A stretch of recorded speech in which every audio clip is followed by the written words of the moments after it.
Hello, good morning, नमस्कार। आप सभी का स्वागत है गीता के इस महान सेशन में। हम अष्टावक्र गीता की बात कर रहे हैं और अभी तक 12 सूत्र हो चुके हैं।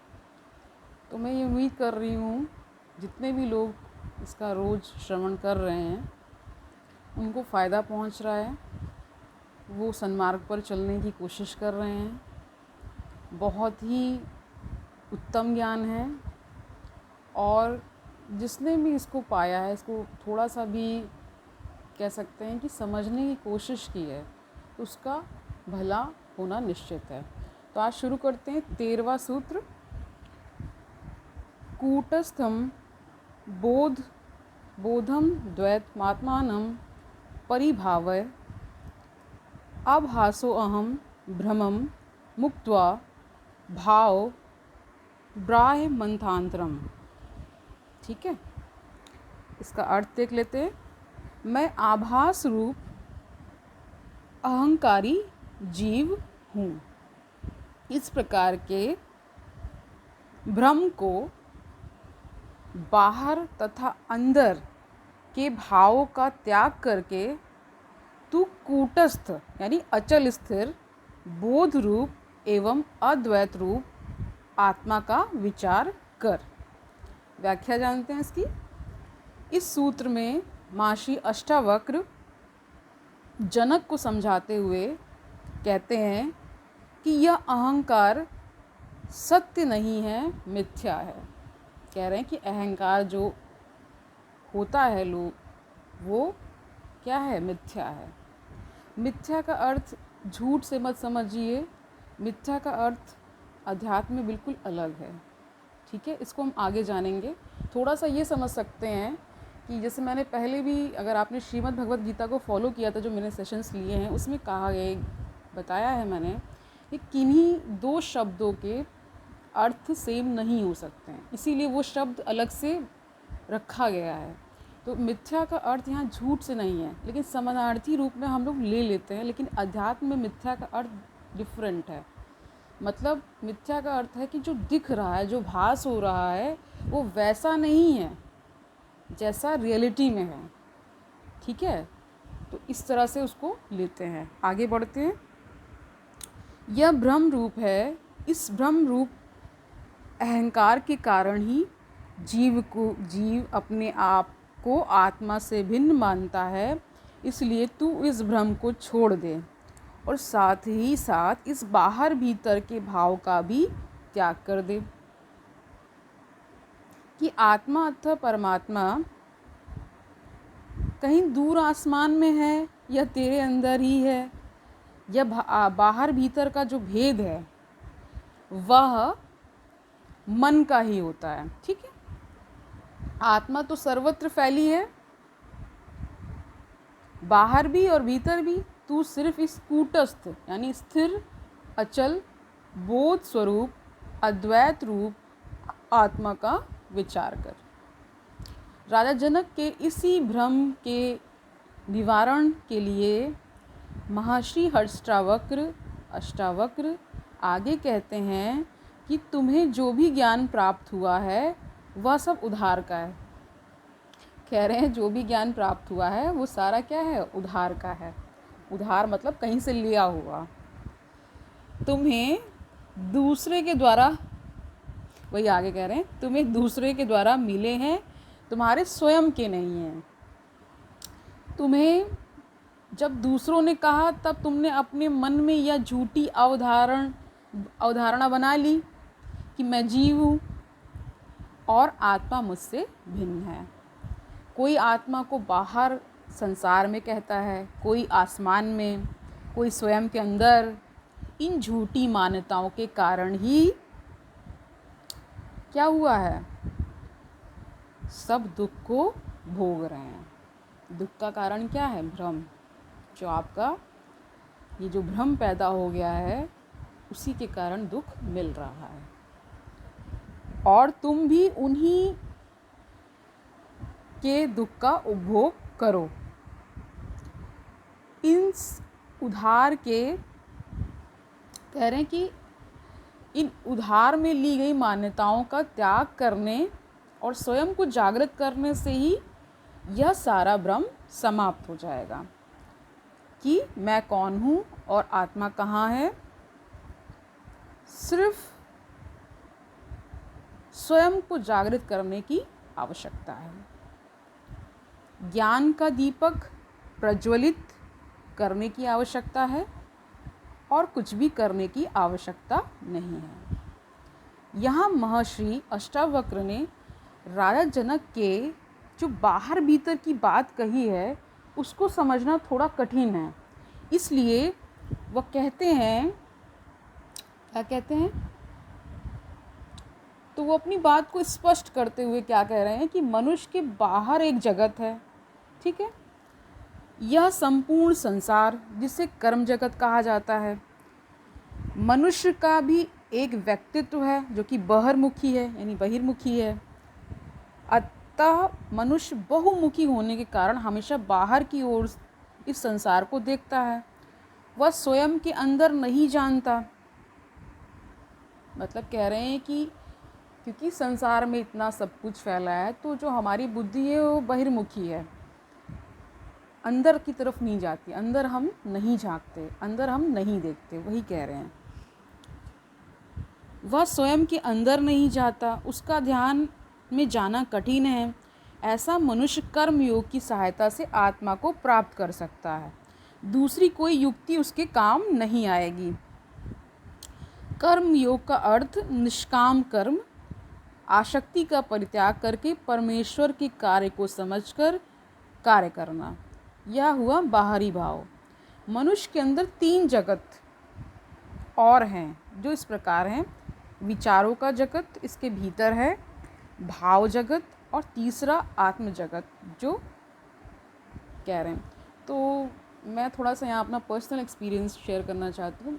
जब मुझे अंदर से अध्यात्म की तरफ रुझान होना शुरू हुआ तो एक 3 प्रश्न बहुत जैसे कि राजा जनक को हो रहे थे वैसे ही शंकाएं उठती थी कि जन्म क्यों हुआ है, ये जन्म क्यों मिला है, what is the purpose of life, क्यों इतना क्लेश, इतना दुख, इतना सब कुछ है। तो जो इस प्रकार के माइंडसेट के हो जाते हैं, यानी जिनका झुकाव आध्यात्म की तरफ हो जाता है, तो उनकी बुद्धि भी उस प्रकार हो जाती है। श्रीमद् भगवद गीता में भी हमने देखा था कि भगवान स्वयं कह रहे हैं कि ये सबके लिए नहीं है। मतलब हज़ारों में कोई आता है, फिर उन हज़ारों में कोई इसका मनन चिंतन करता है, उन हज़ारों में फिर कोई एक मतलब इसकी तरफ और आगे बढ़ता है, और फिर उन हज़ारों में से किसी एक को ज्ञान प्राप्त होता है। तो ऐसा नहीं है कि ये मिल नहीं सकता है, बट दुर्लभ है। मतलब आपको बहुत मेहनत करनी पड़ती है हर लेवल पे। तो आगे बढ़ते हैं, क्या कह रहे हैं, वह स्वयं के अंदर नहीं जाता, उसका ध्यान में जाना कठिन है। ऐसा मनुष्य कर्म योग की सहायता से आत्मा को प्राप्त कर सकता है, दूसरी कोई युक्ति उसके काम नहीं आएगी। कर्म योग का अर्थ है निष्काम कर्म, आसक्ति का परित्याग करके परमेश्वर के कार्य को समझकर करना, यह हुआ बाहरी भाव। मनुष्य के अंदर 3 जगत और हैं जो इस प्रकार हैं। विचारों का जगत, इसके भीतर है भाव जगत, और तीसरा है आत्म जगत यानी साक्षी जगत। जो बुद्धिमान होते हैं वे विचारों के साथ जीते हैं, वह विचारों के साथ ध्यान का प्रयोग करके उस चैतन्य आत्मा तक पहुंच सकते हैं।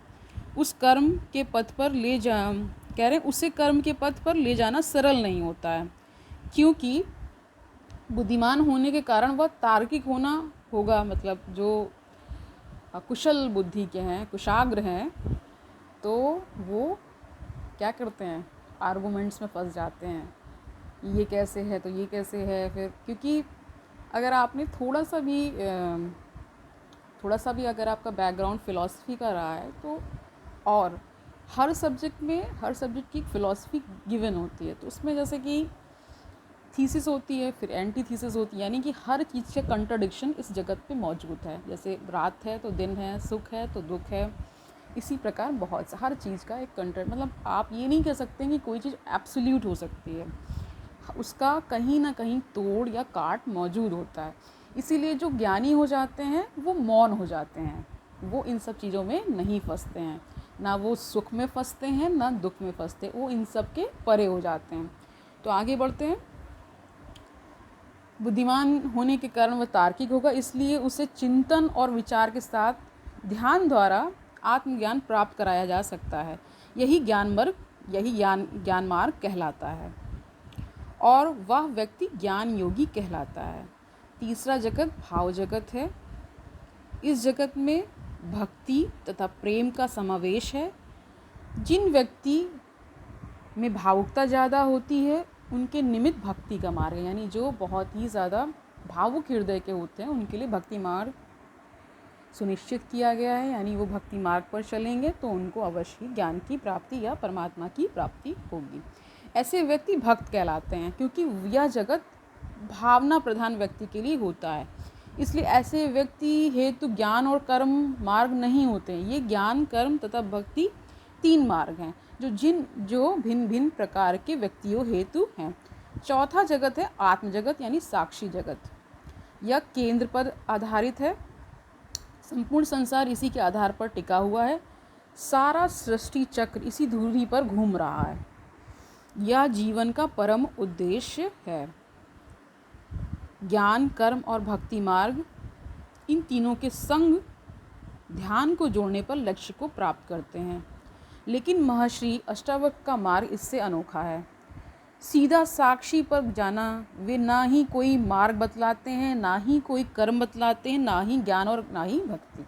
सीधे सीधे क्या करते हैं, साक्षी की बात करते हैं। यही अंतिम स्थिति है। साक्षी भाव में सीधा जाने से संपूर्ण ज्ञान अपने आप ही क्या कहते हैं कि मतलब कह रहे हैं कि साक्षी भाव में जैसे आप जाएंगे तो आपको धीरे धीरे क्या होगा, समझ में आने लगेगा, यानी ज्ञान की प्राप्ति होने लगेगी। तो क्या कह रहे हैं, आगे पढ़ते हैं।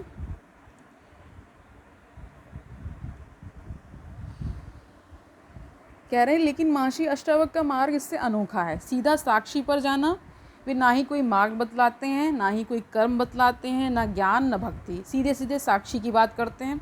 यही अंतिम स्थिति है। साक्षी भाव में सीधा जाने से संपूर्ण अज्ञान अपने आप ही खत्म हो जाता है या संपूर्ण संसार मिथ्या लगने लगता है। मतलब कह रहे सारा संसार फिर मिथ्या लगने लगता है। इसके प्रति जो ख्याल है वह सब मिट जाते हैं। सारी धारणाएं समाप्त हो जाती हैं। अहंकार स्वतः समाप्त हो जाता है। सारी भ्रांति मिट जाती है। इससे प्राणी पूर्णतः परिवर्तित हो जाता है। वह सत्य को प्राप्त नहीं होता बल्कि स्वयं सत्य हो जाता है, ज्ञान हो जाता है। इस सूत्र में अष्टावक्र आत्मा को कूटस्थ कह रहे हैं, अर्थात आत्मा को स्थिर और अचल कह रहे हैं। उनका कहना है कि आत्मा नहीं चलती बल्कि संसार चलता है। ठीक, आत्मा केंद्र है, धुरी है और संसार परिधि है, यानी सेंटर और पेरिफेरी की बात की जा रही है। ओके, अतः परिधि ही चलती है, केंद्र अथवा धुरी नहीं चलती। यहाँ इस बात की जानकारी प्राप्त करना अत्यंत आवश्यक है कि आत्मा स्थिर है, अचल है, लेकिन धुरी भी वही है जिसके आधार पर यह संपूर्ण संसार चलता है। साथ ही साथ बोध रूप भी वही है। इससे ज्ञात होता है कि शक्ति और बोध भिन्न भिन्न नहीं हैं, उसी आत्मा के रूप हैं। जो दोनों भिन्न वही अज्ञानी होते हैं। जो दोनों को अलग अलग समझ रहे हैं वही अज्ञानी होते हैं। ठीक है, जिसके ऊपर लोहार लोहे को रखकर अलग अलग रूप देता है उसे कूटस्थ यानी हथौड़ा कहते हैं। उस पर लोहा अनेक नाम का अनेक रूप ग्रहण करता है, उसे चोटें दी जाती हैं, लेकिन तब भी वह यथावत रहता है, उसमें किसी भी प्रकार का कोई बदलाव नहीं होता है। वैसे ही आत्मा है। एक एनालॉजी दी गई कि जैसे कि लोहा होता है उसी प्रकार आत्मा के लिए कहा गया है, उसमें किसी भी प्रकार का कोई बदलाव नहीं आता। वैसे ही आत्मा है, अद्वैत है, उसमें किसी प्रकार का द्वैत नहीं है। इसी प्रकार तुम हो, अतः स्वयं को प्रतिक्षण परिवर्तित होने वाला अज्ञान रूप तथा द्वैत स्वभाव वाला मत समझो। तुम आभास रूप नहीं हो, तुम तो अधिष्ठान रूप हो। अपने आप को बदलने वाला अज्ञान रूप तथा स्वर, कह रहे हैं कि अपने आप को बदलने वाला अज्ञान रूप तथा सौ पर के स्थान पर देखने के कारण तुम्हारा भ्रम है। तुम इस भ्रम का त्याग करके कर्म इंद्रियों तथा ज्ञान इंद्रियों से संयुक्त न हो और ना ही उनके धर्म को अपना धर्म मानो। बाह्य जगत तथा आंतरिक जगत दोनों से विलक्षण आत्मा रूप को पहचानो। इस सूत्र में महर्षि अष्टावक्र ने कूटस्थ, बोध स्वरूप तथा अद्वैत, इन 3 शब्दों में संपूर्ण सृष्टि की व्याख्या कर दी है मतलब उन्होंने। यही गुरु की महिमा है। तो आज के लिए इतना ही। स्वस्थ रहिए, ध्यान करते रहिए, बहुत ज़रूरी, और ज्ञान लेते रहिए। आज के लिए चलते हैं फिर। हरिओम तत्सत।